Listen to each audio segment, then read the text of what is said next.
In 1764, Mozart and his sister and parents came to London, and they stayed here for 15 months, making music, meeting people, and generally absorbing influences. And the fruits of those 15 months in London are captured, or at least some of the fruits are captured, on a new 2 CD set from the Mozartists in Ian Page called Music in London. And I'm absolutely thrilled to be joined by Ian to talk about the set. I think a lot of people know Mozart came to London, but they don't realise, I think, how long he was here for. No, and also just quite how much music he heard and what was going on. I was amazed. I started off researching a lot of this stuff in the British Library, and what I thought would be a couple of days sort of turned into weeks. I mean, and what's fantastic is we know exactly what operas were being performed. We often know the cast members, and so by the time I'd been doing a lot of work, I started feeling that I knew all these singers because the same people would keep coming around doing different pieces. But just so much stuff, a lot of which survives. So I reckon I found in the British Library alone about 250 arias or ensembles just from the operas that we know were done when Mozart was in London.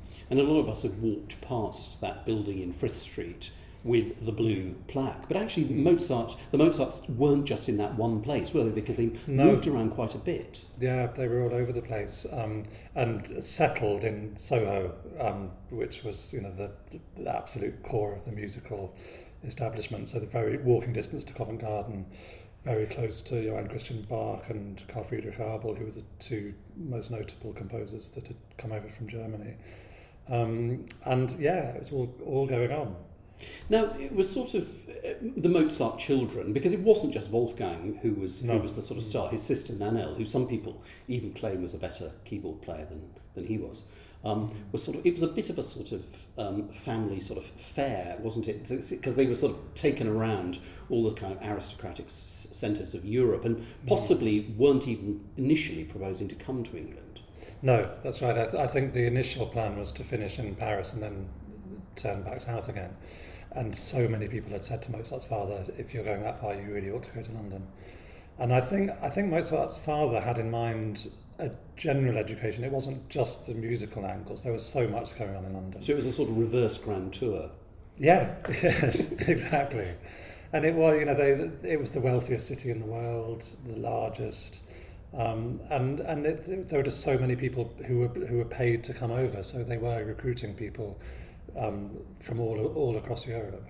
But it was a bit different sort of culture for the arts and music in particular to what the Mozarts were used to in places in Germany and France, which was very much a sort of patronage system with aristocrats and royalty putting a lot of music, a lot of money into the music, whereas here it was a much more sort of commercial enterprise. Yeah, absolutely. And that may be why they stayed so long, because I think initially, within a few days, they were performing at Buckingham Palace, or Buckingham House as it was then, to the King and Queen. But I think they gradually realised that the influence of the royalty on the musical establishment was relatively slight, and there was so much going on. Now, Mozart was 8 when he arrived. Nanel was 12. They were both prodigious musicians even at that age, and we have quite a bit of information about Mozart. Very specifically about Wolfgang and his aptitude and what he could do. There's this extraordinary document by a chap called Daines Barrington, who met Mozart and tested him really pretty assiduously, and for some reason took 4 years to submit it. But he, in 1769, I think it was, he submitted to the Royal Society this long report on Mozart as an example, an exceptional example of child prodigy, this wunderkind. And it starts off rather wonderfully. He says, if I told you that there was an 8-year-old who was more than 7 foot tall, you would consider it worthy of mention. And he continued to say that Mozart was the equivalent of that in terms of exception from the norm. And he kind of put him through tests to compose arias on different sort of emotions. Yeah, just gave him a text and said, write a rage aria, then write an aria of affection, And Mozart just dashed it off. And it's really interesting. It makes you realise how much of the musical language of the time was dictated by certain, the subject matter. So a rage aria would have often a particular key. Different keys would have their different colours. Orchestration would come into it.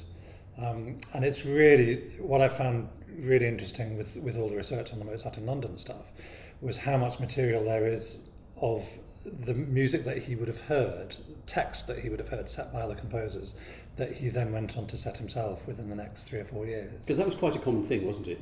Libretti being taken sort of lock, stock and barrel and set by a number of composers. Completely, yeah. But it's interesting that when he left London, the two sources that he used for half a dozen concert arias were Artaxerxes, which he almost definitely heard Thomas Arndt's English language version of, and Metastasio's Demofoonte, which actually doesn't feature on our CD, but there was a version by an Italian called Matteo Vento, which set all the same arias that Mozart was to set in Milan a few years later. And it's so interesting to see the similarities, just the colour, tempo, key, orchestration, everything. You really sense that there was a shared language and it wasn't just starting off with a completely blank canvas. I mean, one of the things about Mozart's life that's good for us sort of later on is that he was an inveterate letter writer. And so as his life progresses, he's always writing to his father. When they're all in London, obviously they don't need to write to each other. How much do we know sort of on the day-to-day business? Well, luckily his father used to write a lot to their landlord back in Salzburg, so we do have quite a lot. The big frustration is he never, in all of Leopold Mozart's letters, he seems to be very reticent about mentioning what music they go to hear. He'll talk about the beer, the wine, the coffee, all manner of things.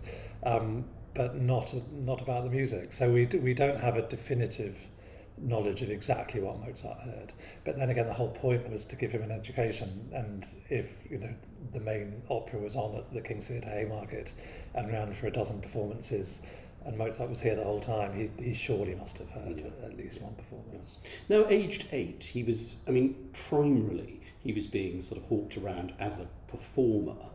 Was composition sort of, because Leopold was obviously aware of his talent, his creative talent. At this stage, so where was he compositionally?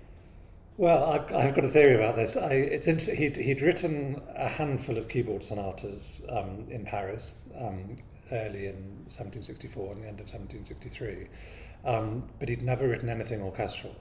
And when they arrived in London, fairly soon, Leopold Mozart was ill, and they were advised to leave the smog of the country of the city rather, and go out to the countryside, which at the time was Hebrew Street, Belgravia, Chelsea, and there are Leopold Mozart letters describing the rolling countryside that he can see from his window. But because their father was ill, the two children were under strict orders not to make any noise, so they weren't allowed to play any musical instruments. And it just so happens that during that 3-week period, Mozart wrote his first symphony. So it seems to me that he was so surrounded by music and forced into a corner of not being able to make noise through music, he just sat down at a desk and wrote down his first symphony. Because he was, as a composer, as we know later on, he was one of these people who could just sit down and write. He didn't need a keyboard or anything like that. It's interesting, just at the moment we're rehearsing La Fin Semplice, which he wrote when he was 12, and the overture is a reworking of a symphony that he'd written a few months before, and there are dozens of tiny differences, the implication of which seems to me to be that he obviously considered it was quicker just to write it all out again without reference to the original, because copying would take longer than just transferring it from his head again. So he did. I think he just straight from head to paper. And I've got a facsimile at home of the First Symphony manuscript, and it's rather wonderful. He's obviously learned that musical terms should always be in Italian, so he writes all the headings in Italian. He says Sinfonia, Alondra, Wolfgang Amadeo Mozart, But on the title page, there's lots of written text, much of which is scribbled out in a quite sort of Beethovenian sort of flourish, sort of lots and lots of black crossing out. As soon as it comes to the musical notation, not a blemish. There's no crossings out. It's just direct. And how involved was Leopold in Mozart's education as a composer? It's very hard to know. Some people say that as the Archbishop of Salzburg thought when they returned, that he couldn't have done this on his own, and that his father must have written some of the music or at least helped him. I've explored quite a lot of Leopold Mozart's music just with this in mind, and I haven't come across anything that sounds like 8 to 12-year-old Wolfgang. It's just a very different voice. So I don't buy into that theory at all. I think it was just extraordinary. Because we know he did sort of set him practical exercises, a bit like the first 4 keyboard concertos, where he took another composer's sonata and basically said, turn this into a concerto. Yeah. Which contain amazing music. Yes, absolutely. And it's rather wonderful in that context to be able to listen through to those concertos in particular and realise that when the keyboard plays, that's music by somebody else, and when the orchestra take over, that's that would be 11-year-old Mozart. So he did, and he tested himself as well, and I'm sure his father was always sort of pushing him to do things. So when he was in London, the Carl Friedrich Abel had a set of 6 symphonies published in 1764, and the last one, which is a wonderful piece in E-flat major, Mozart was so taken with it that he wrote out his own fair copy, with one difference. He wanted to give himself transposition practice, so he changed the oboe parts into clarinet parts so that he'd have to transpose them. And that copy survived. So when Köchel was making his catalogue in the 1850s, everybody thought that this was an original Mozart symphony. So in fact, this is Mozart's Symphony No. 3 in the official numbering. And we now know that it was not by Mozart at all. Let's talk about it, because there are 2 key figures who'd also made the journey across to England, who were very instrumental and great influences and friends, I think, of Mozart. One was J.C. Bach, the London Bach, the English Bach, and the other was Carl Friedrich Abel. I mean, J.C. Bach at the time was the most famous of the Bach family, I think I'm right to say. Yeah. And prodigious, he came over from Italy, commissioned to write a couple of Italian operas for the King's Theatre Haymarket, and he never really left. He had a commission in Mannheim and he left a couple of times, but basically he lived in London for the rest of his life. And I find it quite touching that they developed this friendship, because J.C. Bach was some 30 years older than the 8-year-old Mozart, and you're just thinking, actually, that's kind of unusual, but J.C. Bach obviously realised that they were dealing with a genius. Yeah.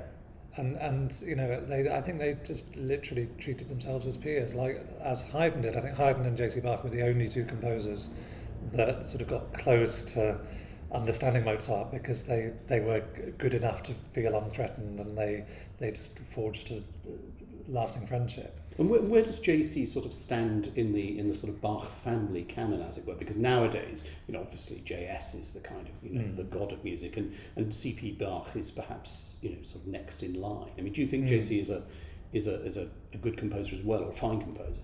Absolutely, I think he's a really great composer. A bit like Haydn, potentially a victim of having written so much sort of equally good music.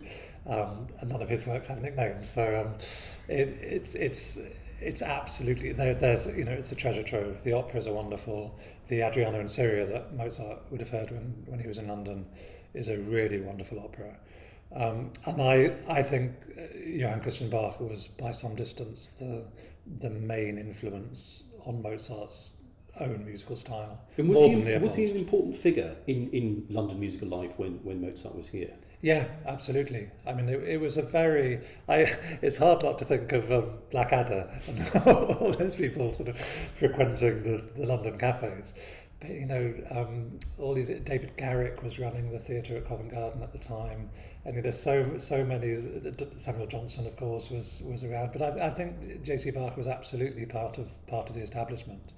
And I think for Mozart in particular, it was welcoming to have these 2 German composers that spoke his language. And of course the King and Queen were also German, so there was a sort of fairly strong German community. Although that sort of prompts the thought, certainly for me, is you wonder that an 8-year-old boy who then spends 15 months in a foreign city, I mean, his English, I would imagine, by the time he left, was probably very, very good. I mean, he was definitely sort of by nature, he absorbed what was going on around him. Yeah. I don't think there are any records of quite how good his English was, but I would have thought it would have been pretty good. Mm-hmm. And what about Abel? Because he was as well known as a performer as a composer. Well, he was a celebrated viola da gamba player and wrote a lot of gamba music, a lot of orchestral music, very little vocal music. A lovely aria that we performed last year with an extended gamba solo and for soprano and a sort of double concerto, which is 12 minutes of heaven, just unfolds at a very unhurried rate. So very little, no opera. Occasionally was involved in putting together pasticcio operas where they took numbers by various different composers. But he was primarily an orchestral and instrumental composer. And with Johann Christian Bach, started the famous Bach-Abel concerts. Again, when Mozart was in London, they had their first concert. And that became a prototype for the modern orchestral concert, I guess. So how did you put together this album, Mozart in London? What was the sort of... It was how did you balance it? It was two phases. Firstly, they're all recordings from live concerts. So we had a weekend devoted to exploring Mozart's time in London, where we did 4 orchestral concerts. We had a lecture recital on the London Notebooks, which is a series of keyboard works that Mozart wrote here. Several talks, the sonatas, the keyboard sonatas with violin that were dedicated to Queen Charlotte were performed in the foyer. So we had a lot of material for that. For the CD, I wanted to vary things and for continuous listening to have a variety rather than doing each chunk sequentially. So it was really just a balance of picking my favourite bits, the bits that went most well in the concerts. Certainly it was obviously important to have all 3 symphonies that Mozart wrote in London and the concert aria. A mixture of, I'd say Johann Christian Bach and Thomas Arne felt the other 2 particularly significant composers that were particularly worthy of featuring. Other works that we know Mozart heard and like there's a Peschetti aria from an opera that was done at King's Theatre Haymarket that they actually, Mozart's father bought a copy of this one aria and it ended up in their music library in Salzburg. So we know that they, even if they didn't hear that live, they had a copy and so Mozart would have known it. The Abel Symphony that we've talked about, there were certain key pieces that had to feature. The Johann Christian Bach harpsichord concerto, just the charm of it and the variations on the national anthem seemed pertinent and fun. But also just digging out some of the treasures. And I think for me, there's an aria by Perez and also the Peschetti. Both just felt very Italianate and beautiful and completely unknown. And some very obscure English repertoire by composers I'd never heard of, George Rush, William Bates. A Samuel Arnold aria, little 1.5 minutes, which has clear parallels with the Susanna Cherubino duet from Marriage of Figaro, same key, same type of music, same dramatic situation. And of course we can't say definitely that Mozart thought back to when he was 8, when he was writing Figaro, but it's such a pivotal age in someone's life. I'm sure that it all went into the mixing pot. So, all these pieces that have a direct relation on what Mozart went on to achieve. And also just on its own terms, actually, a musical portrait of London in an incredibly narrow 15-month period felt very rewarding. The concerts themselves, I divided into 4. So the first was an overview of London at the time of Mozart's arrival. The second was a specific exploration of English opera, so the opera's being performed at Covent Garden and at the Theatre Hall Drury Lane, which always, they did straight plays, but they also did opera all the way through. And I think there was a much narrow a divide. Plays would by nature have a lot of music in them, and operas would have spoken dialogue. So I don't think they divided them in the way that we might do now. The third concert was specifically devoted to the operas being performed at the King's Theatre Haymarket in Italian, and all 6 operas of that season had the same 3 Italian singers in the main 3 roles. So it was rather wonderful to be able to have 3 singers charting the course through the year and It must have performing to music. work incredibly hard. Yeah. I mean, just to learn the roles. Yeah, absolutely. It's extraordinary, actually. And I think our notion now of there's a few clues that we have about how, quite often you read about the singers arriving for a brand new opera 2 weeks before the premiere, and you think, how on earth could they learn? Because they couldn't have had the music in advance, because no, it could have been not. sent or faxed or emailed. Yeah. But there's a wonderful, we did Don Giovanni recently, and I realised that Mozart had specified that the opera would open in Prague 3 weeks after his arrival with all the singers. And what he hadn't taken into account was that most of the cast were part of an ongoing troupe, and they had performances 2 or 3 times a week during this 3-week rehearsal period. And I think whatever the number, I think it was 9 performance days they had during this 3 weeks.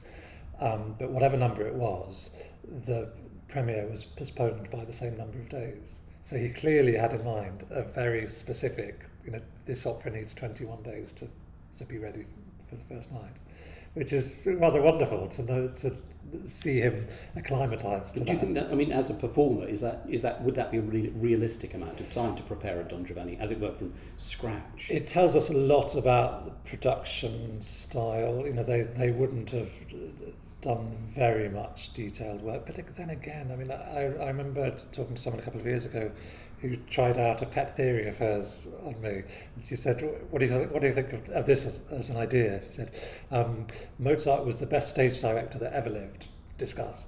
And actually, there's so much in the music. There's so much narrative storytelling. He sort of tells you how to stage it. Certainly by the time he's writing. And certainly working with someone like Da Ponte, where he has a dramatic genius at his elbow as well. Yeah. And you can absolutely tell, the more you delve, the more you realise that there were technical details like where the double consonants come in a phrase in the Italian that they really considered and worked out so that to maximise the effect. So many layers of detail that they just perfected. I guess to sort of lessen the extraordinariness of putting on a piece like Don Giovanni in 3 weeks, they weren't jumping from one period of music to another. Yeah. They weren't even. And presumably there was a kind of a musical language that obviously differed between composers, but not radically. You're not sort of comparing a Mozart with a Berg or a. Exactly. Yeah, and it's interesting now. A lot of our players will say to me that whenever we start a project, within 15 minutes. They're all attuned, even if we haven't been together for 3 months, because we've done enough of this repertoire that it sort of clicks. And did you feel in this project that Mozart's musical language actually fitted in to a sort of general language? Okay, yes, we did. Perhaps. Yeah, it was with the 4 concerts, it was a very difficult thing to schedule rehearsals because it was just a massive bulk of music. But what we found, to my surprise, was that by the time, we actually rehearsed the concerts in sort of reverse order, but by the time we'd rehearsed more than half of the music, the second half just, second playthrough was almost ready for an audience because, it is such a shared language. So yes, we did find that Mozart was very much belonging to the rest of the music, but also with his own distinct voice already. Because it is extraordinary, really, that when one thinks back to Mozart's time, he is such a dominant figure. That, it's a long way. You have to go down an awfully long way before you sort of find, as it were, the sort of next level where a lot of composers sort of settle. Yeah. But then again, maybe it is always a question of delving deep enough. Because I have a similar sense from Mozart's death to the advent of Beethoven. There seems to be so little going on. But maybe there was lots, I don't know. It's another project for another time. But there are peaks and troughs. But I do find that there's a level throughout Mozart's lifetime, which is, I mean, obviously there are better composers and less good composers, but what we've been finding with our Mozart 250 project is that there are dozens of composers that are absolutely worth exploring on their own terms as well as in terms of their. And is there still a lot of music to be, as it were, drawn out and taken out of archives and performed once again? Ridiculously so, actually. I mean, in March we gave a performance of a Haydn cantata Applauses, which we realised about 2 weeks before the performance had never been done in this country, and it just seemed ridiculous that a 100-minute piece by one of the great composers had never been performed. And at the moment we're sort of on a roll of managing to find at least one 18th century piece a year that has never been performed in this country. This year we found a Hasse aria that was so good and blew our socks off just to such an extent that we're probably going to do that whole opera next year. And there's an amazing amount of good music, actually. And I must say, it does make you want to kind of see if you can do some time travel and go back to 1764, because it must have been the most amazing time to be in London. Yeah, and Mozart's father is very entertaining when he writes about London. He told the children went to the zoo that was at the Tower of London, and Mozart's sister describes this coffee-coloured striped donkey that she'd never seen before, which is a zebra, but they didn't know there's such a thing as a zebra. Mozart was terrified by the lions, not because of their claws, but because of the noise that they made. And there'd been this thing called the 1761 Westminster Paving Act, which, as well as making sure that the centre of town had pavements, also insisted that the centre of town had streetlights throughout the night. So Mozart's father writes home about the city that never sleeps and just can't get over the fact that it never goes dark in London. And it just gives so much colour to which adds, I think, to our enjoyment of the music. And over the last year, you've sort of introduced a sort of subgroup into classical opera, the Mozartists. So what was the sort of rationale behind that? Largely actually prompted by projects like Mozart in London, where we started off exclusively as an opera company. We've always done concerts. We do a lot at Wigmore Hall, so we quite often will do programmes where we combine symphonies with arias and ensembles. We nearly always feature at least one singer in each programme that we do. But we became conscious, increasingly so, that we were no longer exclusively an opera company.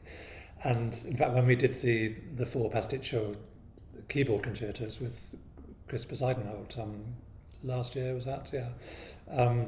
It suddenly seemed ridiculous to be classical opera perform piano concertos. So a part of it is perception, and part of it is just to articulate the breadth of our work. So we created the Mozartists at the beginning of this season, really as a new brand for our concert work, and to enable us to widen our remit, so not exclusively opera.